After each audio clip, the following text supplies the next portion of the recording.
In some ways, the 90s were a cultural zenith for animation. All the major networks had strong lineups, and the emergence of animated content geared toward older audiences forced everyone to step up the quality. The 90s introduced classics like Rugrats, Animaniacs, Beavis and Butthead, Batman the Animated Series, South Park, Family Guy, and SpongeBob, just to name a few. Yet there are some shows and characters that fell through the cracks of the 2000s. But here at Channel Frederator, we are dedicated to making sure all cartoons are heard. I'm Joe, and today we're going on a nostalgic trip to revisit 10 characters only 90s kids would know.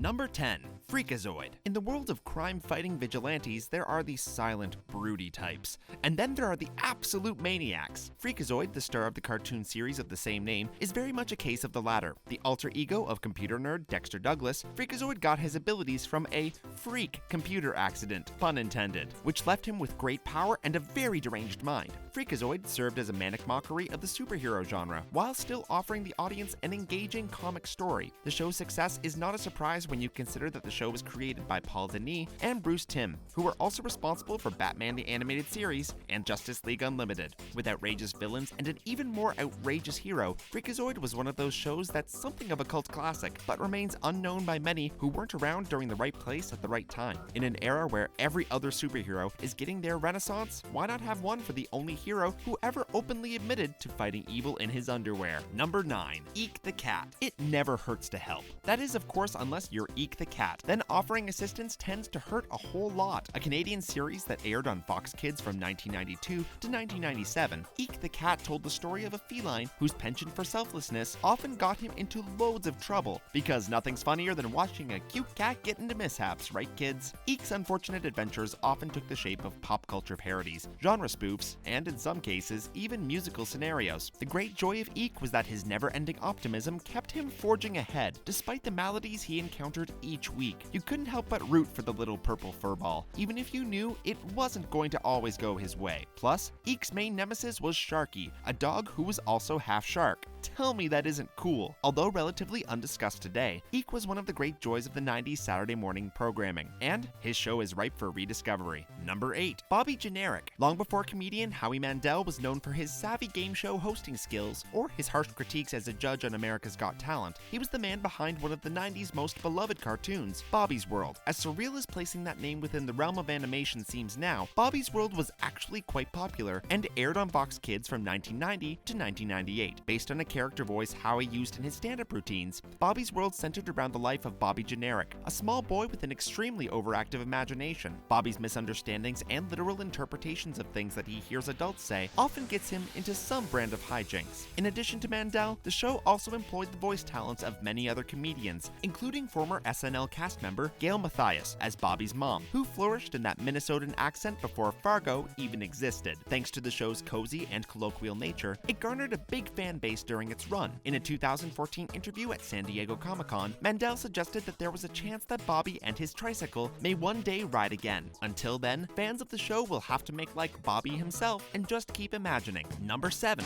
Sea Bear. If you have fond memories of a streetwise teddy bear with a velvety voice, there's more than a passing chance that you're thinking of the lead character of Sea Bear and Jamal. The show only aired on Fox Kids for 1 year in 1996 and chronicled the adventures of a perpetually in trouble 9-year-old and the ultra-smooth teddy bear who had his back. Sea Bear and Jamal taught kids about the importance of teamwork and believing in yourself, as a good kids show tends to do. But rather than be didactic in its approach, the show went to great lengths to be extra cool in executing its lessons. Did I mention that Sea Bear was voiced by popular late 80s, early 90s rap icon Tone Loc? You know, the guy behind the 80s hit song Wild Thing? If you're wondering whether that means whether the show had more than its fair share of amazing hip-hop musical moments, let me tell you, it most certainly did. You wish your childhood teddy was this cool. Number 6. Powder Toast Man. If you can't hear those 3 words without an echoey voice in your head going, Powder Toast Man, then congratulations, you are a child of the 90s. While Ren and Stimpy themselves have certainly remained infamous, their show was frequently host to a very colorful cast of not quite infamous side characters, including Muddy Mud Skipper, the Horse, and Log, if we can count a product as a character. But perhaps none of these characters were as quintessentially Ren and Stimpy as Powder Toast Man, a hero whose flatulence both enabled him to fly and made the toast he just produced by shaving off his head and scraping it absolutely delicious. Powder Toast Man is a pastor by day, naturally, but also does some conventionally hero-type things, like fly backwards and help the president get his you-know-what out of a zipper. However, Powder Toast Man's real legacy is that he served as a vehicle to get music legend Frank Zappa to star on the show as a tiny pope. And as a 90s kid, admit it, there were totally times you were in trouble and wanted Powder Toast Man to come through your window and cry, "Leave everything to me." Number 5. Stickley. He wasn't technically in a show, and he wasn't even technically a cartoon, but if you watched cartoons in the 90s, you definitely encountered him. Coming across Stickley almost 20 years after his debut is like getting slapped in the face with a long-forgotten friend from your childhood. Stickley hosted Nick in the Afternoon, a summer programming block from 1995 to 1998. For 3 summers, instead of playing outside like good children, Stickley coaxed us to stay indoors and guided us through the wonderful world of Nicktoons. How else would we know what was about to come on next? Who else would listen to our requests of what show we wanted to play, or what P.O. box to use when writing unintelligible letters to Nick? He even had his own half-hour special, Oh Brother, which may have slipped by you even back in the day. He also enjoyed a brief nostalgic resurgence in 2011 for the 90s Is All That block. Let us take this opportunity to officially thank Stickley for guiding us through our childhood, even through his multiple anxiety attacks. Number 4. KITT Cloudkicker. Remember Tailspin? That cartoon where Baloo from the Jungle Book was a pilot and Shere Khan wore a suit? Tailspin was only around between 1990 and 91, so if you were still teetering on the brink of human consciousness, you probably missed it. The Disney cartoons of the late 80s and early 90s had the rather bizarre tendency to take tried and true characters, plop them into surprising scenarios, and surround them with a solid supporting cast that we never heard from again. But 12-year-old brown bear, KITT Cloudkicker, also known as Cool Preteen Corduroy, was a little different from the others. Not only did he have an objectively awesome name, but he broke out of the Disney fold by actually having a pretty dark backstory. You see, KITT here was a member of Don Carnage's Air Pilots, the series antagonists, until he got sick of it, got out of there, and teamed up with our beloved Baloo. No wonder he's had to put on a tough guy exterior and is a little hesitant to trust adults. Understandable, everything considered. Seriously, you wonder what this kid went through, and even just wondering about that makes him one of the most underrated 90s Disney sidekicks. Number 3. Big Dog and Little Dog. Even though you may not know why, the image of a big gray dog with no eyes and a shrill-sounding wiener-type dog may look familiar. Those canines are courtesy of Two Stupid Dogs, a Hanna-Barbera cartoon that debuted in 1993 on TBS. Two Stupid Dogs detailed the adventures of Big Dog and Little Dog, who were, as the title suggests, not all that bright. The show's strength relied heavily on a tried-and-true comedy duo format. Little Dog is loud, brash, and hyperactive, while Big Dog is the silent, observant type.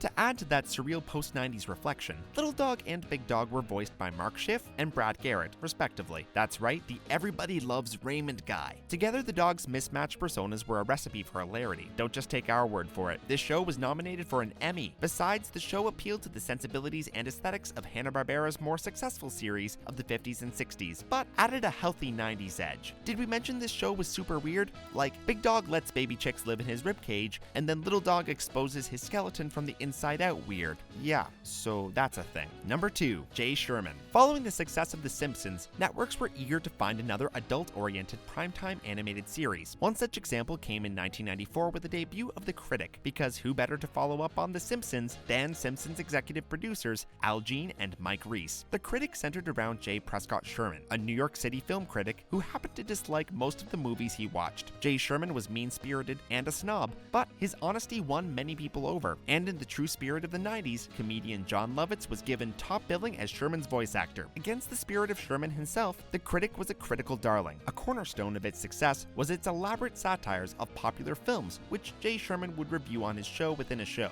The intelligent mockery of subsequent films like Ace Ventura and The Lion King appealed to fans of intellectual comedy and movie buffs alike. Sadly, the show wasn't renewed after its second season, but remains a cult favorite among die-hard devotees. It stinks! Just kidding. Number 1. Bonkers. Remember our favorite clumsy toon who went from showbiz washout to LA cop? Yeah, Bonkers is a fitting name for this show, and for this hyper-feline character, whose full name is Bonkers D. Bobcat, by the way. The show ran from 1993 to 1994 as part of the Disney afternoon lineup. Inspired by the world of Roger Rabbit, the premise centered around Bonkers and his human detective partner, Lucky Piquel, who hated Bonkers and all toons in general. They worked together to fight crime in Los Angeles, and of course, Bonkers Bonkers would always mess up their operations. Don't worry though, Bonkers later got a new partner, Miranda Wright, who was much more patient than his last one. Of course, by that time, Piquel grew to really care about Bonkers. Aw, so did we. Maybe that's why the show later aired reruns, the last ones being on Tooned Disney in 2004. And in case you didn't know, the voice of both Bonkers and Lucky Piquel was done by Jim Cummings, who's also provided the voices for Darkwing Duck, Winnie the Pooh, Tigger the Tasmanian Devil, Pete of Mickey Mouse fame, and Dr. Robotnik from the Sonic the Hedgehog animated series, just to name a few. So even though Bonkers is gone, his voice still lives on in a bunch of our other favorite shows. Guess he's not so washed up after all. There you have it. Of course, there were a lot of cartoons on air in the 90s. Do you have a favorite that we didn't mention today? Let us know in the comments below. Click the bell icon to become part of the notification squad. We have videos dropping every day, so make sure to subscribe, because remember, Frederator loves you.